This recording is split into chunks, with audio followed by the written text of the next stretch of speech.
கொடைக்கானல் மலைப்பகுதியில் பெய்யும் தொடர் மழை காரணமாக மூங்கில்காடு அருகே உள்ள ஆற்றில் வெள்ளப்பெருக்கு ஏற்பட்டுள்ளது. கூடுதல் தகவல்களை செய்தியாளர் அரவிந்தன் வழங்க கேட்கலாம். அரவிந்தன், வணக்கம். மூங்கில்காடு அருகே ஆற்றில் வெள்ளப்பெருக்கு ஏற்பட்டுள்ளது, இது குறித்து சொல்லுங்கள். திண்டுக்கல் மாவட்டம் கொடைக்கானல் மலைப்பகுதியில் கடந்த 2 தினங்கள், அதாவது நேற்று காலை முதல் தற்போது வரை கனமழை முதல் மிதமான மழையானது தொடர்ந்து பெய்து வருகிறது. இதன் காரணமாக நீரோடைகள் மற்றும் அருவிகளில் நீர்வரத்து அதிகரித்துள்ளது.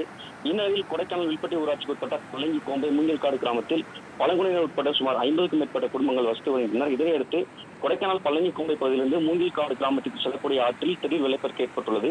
இதன் காரணமாக மூங்கில்காடு கிராம மக்கள் ஆற்றை கடக்க முடியாமல் அத்தியாவசிய பொருட்கள் வாங்க வெளியே வர முடியாமல் அந்த கிராமத்திலே முடங்கியுள்ளனர். மேலும் தாங்கள் விளைவித்த விளைபொருட்களை சந்தைக்கு கொண்டு செல்ல முடியாமல் மலை கிராமங்கள் பெரும் அவதியடைந்து வருகின்றனர்.